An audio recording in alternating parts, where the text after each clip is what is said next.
work it, make it, do it. Makes us harder, better, faster, stronger.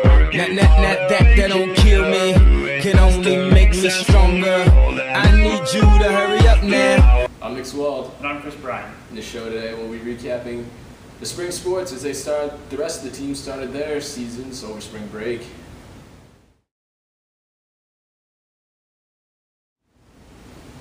Last week, the baseball team headed down to Auburndale, Florida to kick off their regular season. The Monks were eager to start and avenge the 2-7 record they had last season on this trip. With that extra motivation, the Royal Blue went 8-1 on the trip, beating some of the best competition in New England. The Monks started off the week with 3 convincing wins over Endicott and Framingham, before running into Wheaton College, who is currently ranked 10th in the NCBWA Top 25. The game was intense and well played, but Wheaton pulled away in the later innings, winning 6-2. Following the loss, the team relaxed on an off day before facing off against Curry College. SJC got off to a fast start against the Colonels and never looked back, sweeping both sides of the doubleheader.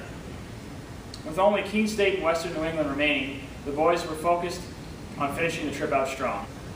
The Monks defeated Keene State and Western New England in outstanding fashion, winning 8-2 and 9-4. Chad Rafferty led the pitching staff, going 2-0 with a 1.38 ERA in 13 innings pitched. The entire staff combined for an ERA of 3.30 on the trip. Freshman standout Joe Coyne led the offensive attack, hitting .571 with a .786 slugging percentage. The team as a whole batted .348, scoring 56 runs in 9 games. We're sitting here with seniors Dan Acorn, John Doms, and Danny Brown. Talk to us a little bit about the Florida trip. You guys went 8-1, obviously had a lot of success, especially coming out from last year where you guys only went 2-7 down there. It must be great to come out with a lot of wins. Yeah, I mean, it's obviously spring trip, something you work hard for in the gym for a full month.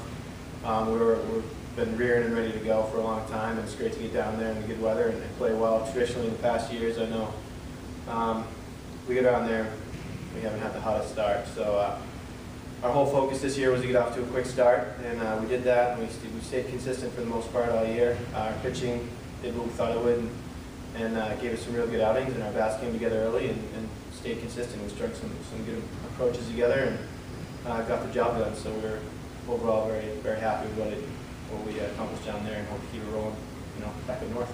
Just kind of what Dan said. I just thought the bats came alive really well. The pitching did a tremendous job. Everyone did their part. And coach was preaching the last couple of weeks of practice indoors, just get off to a fast start. And I think that, along with the fact that we knew we were going to be playing these better teams, top teams from New England down there, that really helped us focus in and to work as hard as we could. So. Nope, they covered it. All right, cool.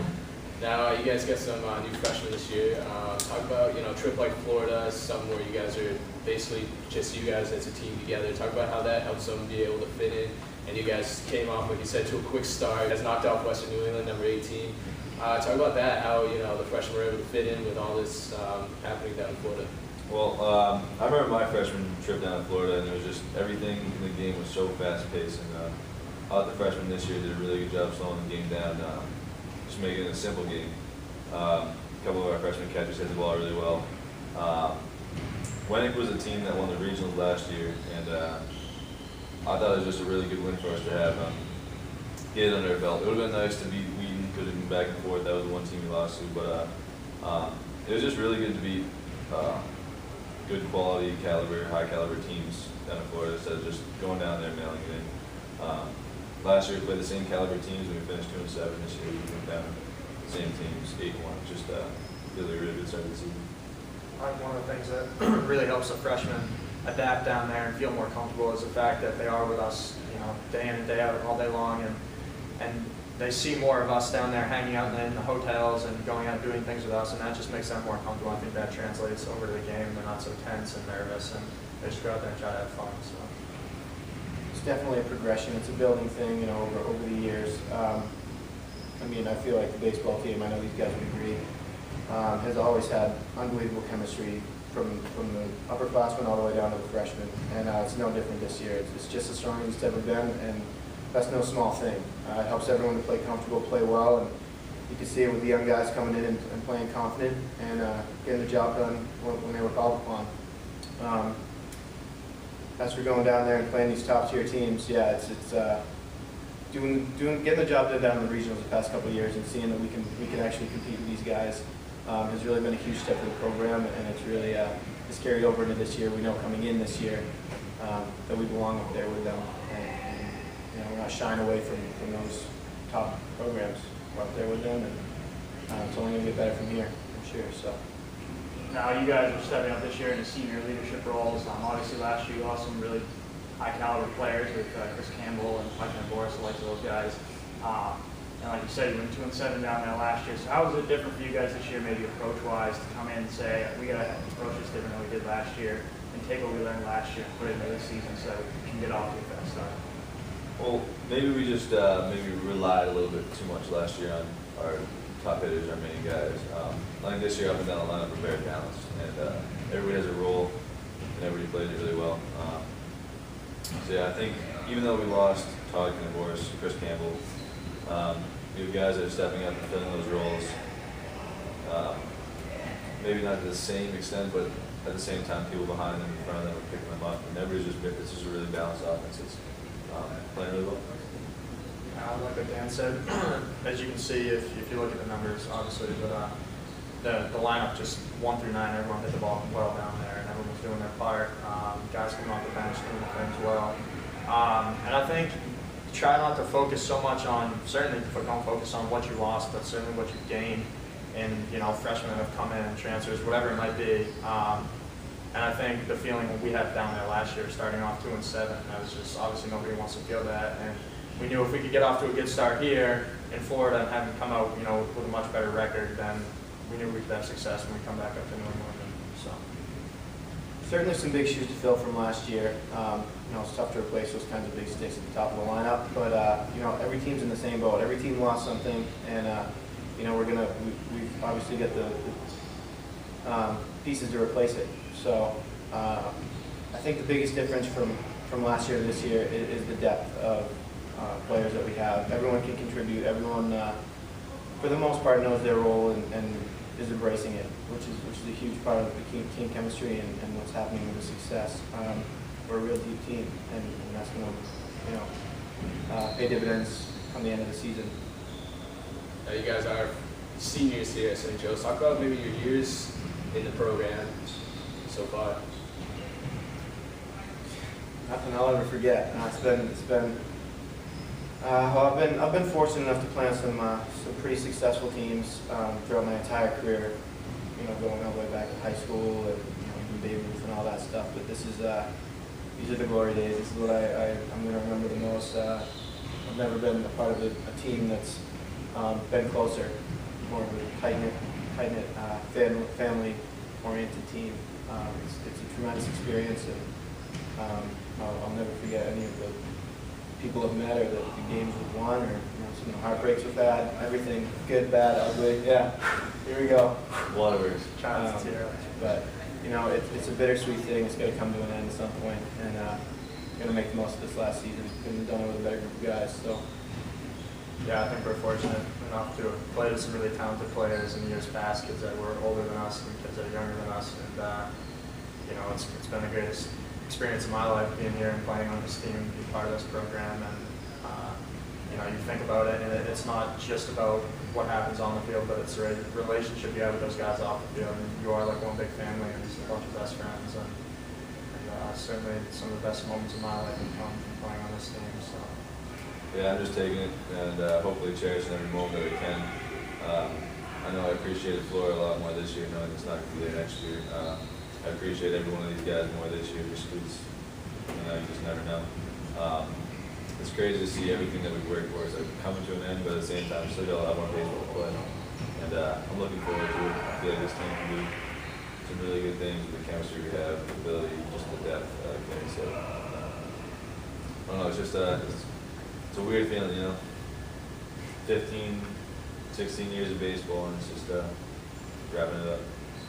Hopefully we'll wrap it up well. I guess to kind of go off from that, going into the rest of the season, you guys are headed down to New Jersey this weekend and coming back, and it's a real short season. The GNAC tournament's basically a month away from now. So how do you guys, kind of squeeze that all in 1 month, get prepared for the tournaments coming up. I know last year, 2 victories down at the regional. I'm sure everybody wants to do better than that this year. How do you kind of prepare for that and stay healthy and all those things? And obviously, you guys last season, so what do you guys plan to do for that? Well, we like to stay in the training gym. That's all right. on tip a lot. Yeah. Real close to meals. Yeah, the trainers do really good work for us. We take, I'd like to take a lot of Advil. Seriously, it's just hydration, taking care of your body. It's a lot of baseball, but we find ways to get rest. And, we make it work. It's definitely a lot of baseball, but we can handle it. Yeah, I think Preparation. just take care of your bodies, like Dan said.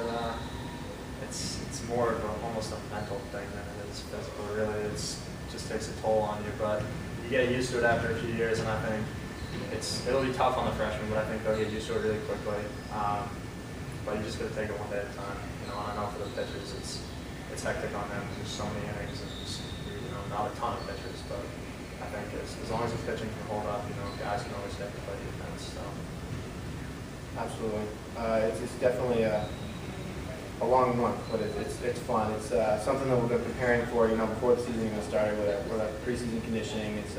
It's nothing new. The older guys know what to expect at this point. The younger guys will adapt. And again, back to the whole depth thing.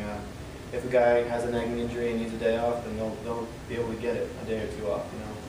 We have those guys that can step in and play very well and get a job done if we need a spot start or anything like that. So we have a lot of versatility, and that'll pay dividends as well. We have a lot of guys who really bought into the program and are in real good shape this year. So it'll all pay off. All right, we'll just ask you if you guys want to add anything. Yeah, our coaching staff has done a tremendous job this year. Preparation, I think, was the biggest part. I think the approach this year in the gym for the practice was a little bit different. I think it might have even been better. The quick start thing was huge for us, so we did put down a Florida and actually have a quick start. So I think the coach did a really good job preparing us, and paid off. Can you read more? Yeah, good work. They put in a lot of work and getting us prepared and practice plans, and just their communication with us helped so much going into games. So Some good fellas, for sure. Thanks, guys. Good luck this weekend and the rest of the season. thank you. Thanks, guys. The women's lacrosse team also began their season last week with a non-conference victory over Husson University, 18-10. Cassie Diplock and Annika Adam led the team with 5 goals apiece in the winning effort. The Monks then moved on to play conference rivals Anna Maria and LaSalle. They defeated Anna Maria 21-9, but then had a minor setback against LaSalle, losing 18-5. Senior Amelia Santos has led the Monks to their 2-1 start, scoring 8 goals while assisting 9 others and leading the team with 17 points. The women compete again today against USM at Deering Memorial Stadium at 4:30 p.m.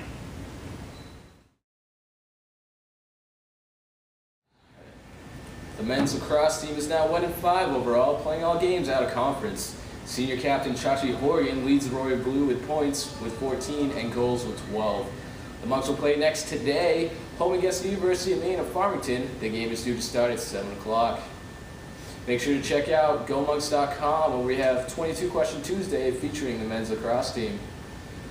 The softball team traveled to Florida over spring break, where they played 8 games and went 5-3 overall, with all the games out of conference. The Monks then went on to play LaSalle College in a doubleheader on Tuesday. The Royal Blue won the first game 3-0 and the second game 13-3.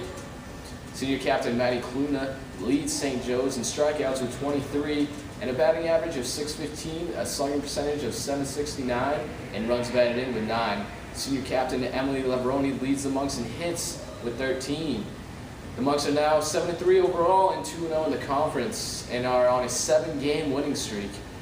The Royal Blue will play next in a doubleheader at Abertus Magnus on Saturday. That's it for the show this week. And be sure to check out all of your spring sports as they all compete again this weekend. And follow us on Facebook and Twitter to get even more updates on your St. Joe's athletics. Thanks. Work it, make it, do it. Makes us harder, better, faster, stronger. That don't kill me, can only make me stronger. I need you to hurry up now.